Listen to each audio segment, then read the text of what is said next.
20 April کو بننے والی آزاد جموں کشمیر قانون ساز حکومت 6 مہینے کی ہو گئی ہے، اور ان 6 مہینے میں کیا کیا گورننس کے حوالے سے مسائل رہے اور اس وقت کیا کیا جو ہے وہ پیش رفت ہو رہی ہے، اس حوالے سے ہم بات کریں گے۔ ہمارے ساتھ موجود ہیں وزیر اعظم آزاد کشمیر چودھری انوار الحق صاحب، ان سے بات کریں گے۔ چودھری صاحب بہت شکریہ، آپ نے ٹائم نکالا سما کے لیے۔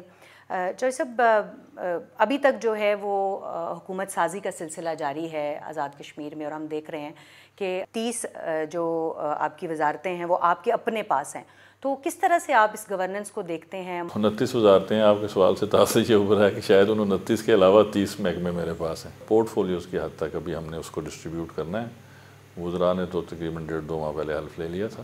اب اس میں تغیر کیوں ہوئی، اس کی 2-3 وجوہات ہیں۔ ایک تو یہ ہے کہ یہ اتحادی حکومت تھی، اور اتحادی حکومت بھی ایسے اتحاد پر مشتمل ہے جنہوں نے پیپلز پارٹی نون اور P T I forward block نے ایک دوسرے کے مقابل الیکشن لڑے ہوں، تو یہاں پہ پولیٹیکل ہارمونی پیدا کرنا، یہ کوئی ون پارٹی گورنمنٹ نہیں تھی کہ جو بڑے نیچرل کورس آف ایکشن میں اس وہ ون پارٹی گورنمنٹ بن گئی یا اکثریت اس کو مل گئی اور اس نے پورٹ فولیوز اناؤنس کر دی۔ یہاں پہ سیاسی مفادات کا شدید قسم کا ٹکراؤ تھا اور پولیٹیکل ہارمونی قائم کرنے کے لیے تھوڑا سا وقت لگا۔ اس میں کانسٹیٹیوشنل پرابلم بھی تھی۔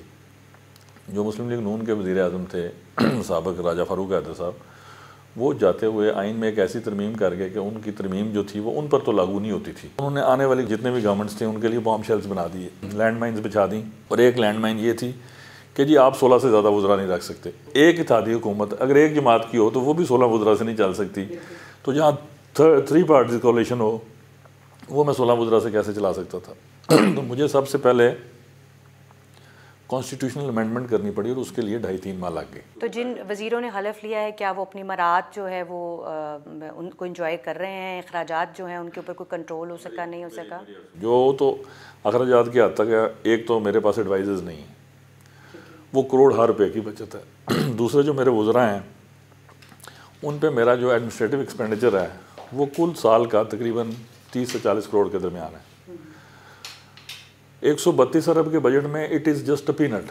تو وزراء کے تو جو جملہ اخراجات ہیں وہ تو صرف پی ایم سیکریٹریٹ میں آسٹیریٹی میئر وہ نافذ کرنے سے تو وہ پیسے وہاں سے پورے ہو جاتے ہیں۔ قلمدان جو ہیں وہ کب تک وزراء کو دے دیے جائیں گے؟ کیونکہ میرے اطلاعات کے مطابق اس پر کام ہو رہا ہے آلریڈی۔ یہ میرا خیال ہے اس ماہ میں یہ سلسلہ مکمل ہو جائے گا۔ آپ نے یہ بڑی خبر ہمیں دی ہے کہ آپ اسی اکتوبر میں ہی جو ہے 1 ہفتے کے اندر اندر شاید یہ معاملہ جو ہے یہ آگے بڑھ جائے گا۔ تو ایل آئی آپ کے موجود ہیں جو کہ تنقید کا نشانہ اس معاملے پہ آپ کو بہت بنا رہے تھے، اور آپ کے جو دیگر وزراء ہیں وہ بھی ظاہر چاہ رہے تھے کہ قلمدان مل جائے، تو آپ کے ان کے ساتھ مذاکرات ہو چکے ہیں؟ کون سی وزارتیں کہاں جائیں گی؟ دیکھیے گزارش یہ ہے کہ یہ جس کرسی پہ میں بیٹھا ہوں نا، اگر آپ نے اس طرح گورننس کرنی ہے کہ جس طرح میرے پیش رو کرتے آئے ہیں تو پھر دین یو جسٹ انجوائے۔ میرا پرابلم یہ ہے کہ میں بنیادی طور پر تربیت یافتہ سیاسی کارکن ہوں، حادثہ نہیں ہوں۔ تو مجھے جو بھی فیل کرنا ہے اس کی کیلکولیشنز انسانی عقل کے مطابق جو بڑی محدود ہے وہ کرنے کے بعد پھر مجھے فیصلے کرنے ہیں۔ تو جب میں نے آپ سے کہا کہ مشاورت کے عمل کے تابع ہم بہت سارے گرے ایریاز کو درست کرنے میں کامیاب ہو گئے ہیں، یہ تو ایک پولیٹیکل مینجمنٹ ہے۔ انشاءاللہ آئندہ چند دنوں میں یہ معاملہ بھی یکسو ہو جائے گا۔ ریسنٹ پاسٹ میں احتجاج بھی ہوئے، وہ لوگ جو کہ بجلی کے بل نہیں دینا چاہتے وہ ظاہر ہے قانون کی خلاف ورزی کر رہے ہیں، تو ان کے حوالے سے ایک کمیٹی بنا دی گئی ہے۔ اس کمیٹی میں اب تک جو ہے وہ کیا ہوا ہے اور آگے کیا ہونے جا رہا ہے اس حوالے سے؟ Azad Kashmir 2700 megawatt hydel potential جو ہے وہ جنریٹ کرتا ہے، اور میری ضرورت ہے 300-350 میگا واٹ۔ تو میرا مقدمہ جو تھا کشمیر کا وہ وفاقی حکومت کے ساتھ صرف اتنا ہے کہ آپ مجھے کاسٹ آف پروڈکشن پہ بجلی دے دیں، اس کے بعد آزاد کشمیر اسمبلی کو اور میرے کلیکٹیو وزڈم جو ہے آزاد کشمیر اسمبلی کا، اس کو یہ طے کرنے دیں کہ اس نے کس ریٹ پر آزاد کشمیر کے شہروں کو بجلی طے کرنی ہے، اور اس پہ خاصی پیش رفت بھی ہوئی ہے۔ اس پہ بڑا ہمدردانہ اور مشفقانہ رویہ رہا ہے گورنمنٹ آف پاکستان۔ اے جے کے جو امن ہے اس کے حوالے سے جو ہے اس احتجاج کی وجہ سے بڑی بات ہونا شروع ہوگی سوشل میڈیا کے اوپر، اور جو اے جے کے گورنمنٹ ہے اس کو غیر مستحکم کرنے کے حوالے سے جو ہے وہ کچھ عناصر جو ہیں وہ کام کر رہے تھے۔ آپ کو کیا لگتا ہے کہ یہ جو سوشل میڈیا پر اس طرح کی ایک پوری کیمپین چل رہی تھی وہ عناصر کون تھے، کیا چاہتے تھے؟ دیکھیے آزاد کشمیر میں جب میں نے حکومت سنبھالی تو مینوفیکچرنگ فالٹ ہے میرے اندر کہ جب جو چیز میرے ٹیبل پہ آ جاتی ہے وہ ان ایڈریسڈ نہیں جاتی، اس کی چاہے جو بھی پرائز پے کرنی پڑے۔ تو میں نے سب سے پہلے جو مافیاز تھے ان میں سگریٹ مافیا تھا، ٹمبر مافیا تھا اور ویٹ مافیا تھا، ان کو میں نے ہیڈ آن ان کو میں نے لیا اور ان کو کوشش میں نے کی کہ ان کا جتنا انفراسٹرکچر ہے آزاد کشمیر کے اندر اس کو جد سے اکھاڑ پھینکا جائے. تو اس میں اربوں روپے کی ٹرانزیکشنز تھیں. پھر آپ کی کچھ ایسی پولیٹیکل ایلیٹ تھی جس میں ہمارے ایک فارمر پرائم منسٹر ہیں, وہ اپنی حکومت میں 700 کروڑ کا ان کے ذمہ حساب کتاب تھا, جن میں 64 کروڑ روپے وہ کیش لے گئے ہوئے ہیں وہ سیکرٹ فنڈ کے نام پہ. تو وہ ہم نے اس کے لیے انکوائری کروانے کا تہیہ کیا اور وہ اخراجات آزاد کشمیر اسمبلی نے پاس نہیں کیے. تو جب اتنی ہیوج ٹرانزیکشنز جو ہیں وہ آپ روک دیں اور سارے جو سٹرکچر ہے جو آلریڈی جو اب کرپشن جو ہے وہ مجھے یہ کہنے میں بھی آر محسوس نہیں ہوتا, ویری انفارچونیٹلی اس کو ہم آئینی تحفظ دینے کے چکر میں پڑے ہوئے تھے.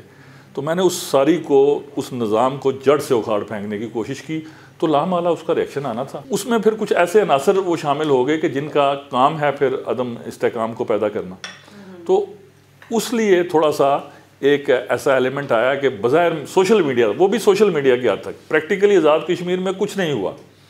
یہ بڑا پرامن خطہ ہے اور بڑے وزادار لوگوں کا یہاں ایک وزاداری کا ماحول ہے, لیکن تھوڑا بہت گورنمنٹ کو ایڈمنسٹریٹو میجرز لینے پڑے کہ جب آپ بل جلانے کی کوشش کر رہے ہیں, ڈیفینس کر رہے ہیں, تو اس حد تک. لیکن وہ بھی جتنی عوامی ایکشن کمیٹیز بنی ان میں چونکہ غالب اکثریت جو ہے وہ سینسیبل لوگوں کی ہے, اس میں تاجر ہیں, اس میں سول سوسائٹی کے لوگ ہیں, اس میں وکلاء ہیں, تو یہ سارے ایسے لوگ ہیں جو لا آف دا لینڈ کو ڈینائی نہیں کرتے. تو ان سے انگیجمنٹ کے لیے کیبنٹ کی ایک کمیٹی بن گئی ہے جو ان سے انگیج کر رہی ہے. مسئلہ کشمیر کے حل کے لیے جو وہ بیس کیمپ کی حیثیت رکھتا ہے, اگر ہم اے جے کے گورنمنٹ کی بات کریں, ہمیشہ بڑی توانا آواز جو ہے وہ رہی ہے, لیکن ہم دیکھ رہے ہیں کہ گزشتہ کچھ عرصے سے تھوڑی سی آوازیں جو ہیں وہ مدھم ہمیں دکھائی دے رہی ہیں. مسئلہ کشمیر کے حل کے لیے جو ہے بہت زیادہ آواز اٹھائی جا رہی, اس میں کمی دکھائی دے رہی ہے. تو اس کی کیا وجہ ہے؟ اس کمی کی ایک تو جو فطری وجہ ہے وہ 5 اگست 2019 کے بعد کے واقعات ہیں.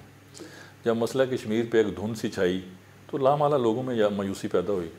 لیکن اس کا کریڈٹ میں 100% دیتا ہوں موجودہ مسلح افواج کے سربراہ کو کہ انہوں نے جب پاکستان ملٹری اکیڈمی کاکول میں کشمیر کے حوالے سے موقف پیش کیا تو وہ اتنا جاندار موقف تھا کہ جو ایمبیگوٹی تھی, جو دھند تھی, وہ یک مشت وہ غائب ہو گئی. تو پھر جو کشمیری تھے دونوں اطراف کے, ایل او سی کے اس پار بسنے والے جن کی میں نمائندگی کرتا ہوں, ایل او سی کے پار جو تھے, اور پوری جو دنیا میں تھے, ان سب کو یہ احساس پوری قوت سے دوبارہ ان کے اندر پیدا ہوا کہ یہ جو فیز تھا جس میں تھوڑی سی ایمبیگوٹی تھی, تھوڑی سی دھند تھی, الحمدللہ اب پاکستان میں ایسی عسکر قیادت آ گئی ہے کہ شاید وہ کشمیر کے اسٹریٹجک انٹرسٹ پہ 1% بھی کمپرومائز کرنے کے لیے تیار نہیں ہے. پھر اس کے بعد پاکستان سے جو انٹرم گورنمنٹ تھی اور جو آپ کی الیکٹڈ گورنمنٹس بھی تھیں, ان کا کشمیر میں تھوڑا سا کولڈ شولڈر تو شاید مختلف حکومتوں کا آپ کہہ سکتے ہیں رہا ہو, لیکن کشمیر کی جو بنیادی اسٹریٹجک پالیسی ہے اس سے پیچھے ہٹنے کا تو سوچا بھی نہیں جا سکتا. اور بنیادی طور پر جو کشمیریوں کا رشتہ ہے وہ حکومتوں کے ساتھ نہیں ہے. کشمیریوں کا رشتہ جو ہے وہ ریاست پاکستان کے ساتھ ہے اور عوام پاکستان کے ساتھ ہے.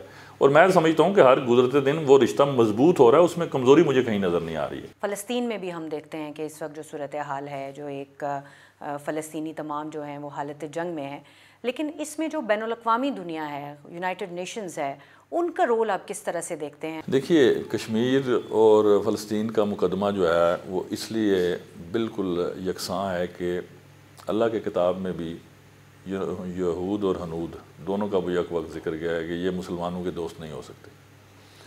اور وہ ایسی کتاب ہے کہ جو پیدائش سے لے کر لحد تک ہماری رہنمائی کا سب سے مؤثر اور اکلوتا ذریعہ ہے.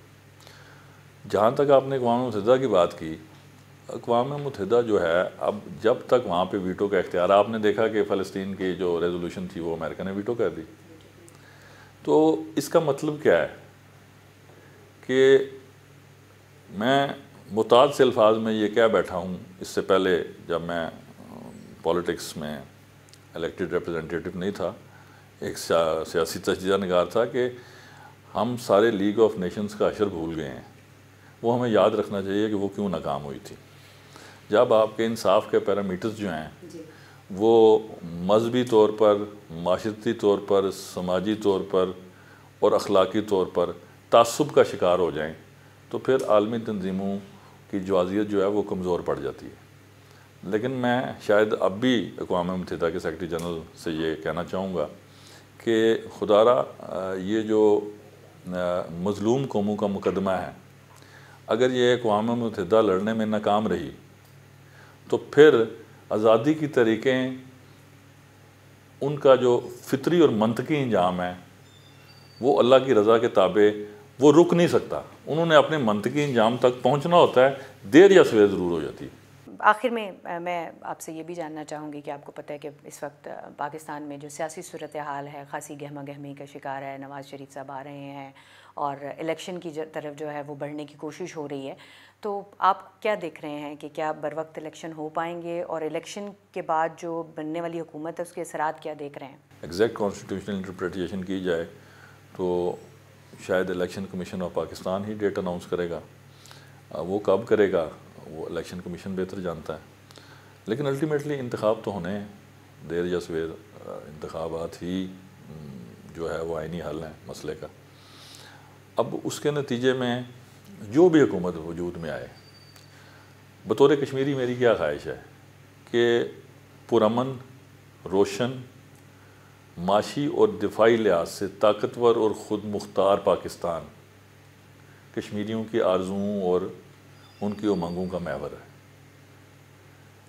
خدا نخواستہ پاکستان اگر کمزور ہوتا ہے تو کشمیریوں کا مقدمہ بھی اتنا ہی کمزور پڑتا جائے گا۔ جی آپ کا بہت شکریہ۔ چودھری انوار الحق PMAJ کے ہمارے ساتھ موجود تھے اور انہوں نے یہ نوید سنائی ہے کہ وہ معاملہ جو 6 مہینے سے تاخیر کا شکار تھا، 30 وزراء کو قلمدان سونپنے کا معاملہ، وہ اسی مہینے کے اختتام تک حل کر لیا جائے گا اور اکتوبر میں ہی جو ایلائز ہیں ان کے ساتھ مشاورت بھی مکمل کر لی جائے گی۔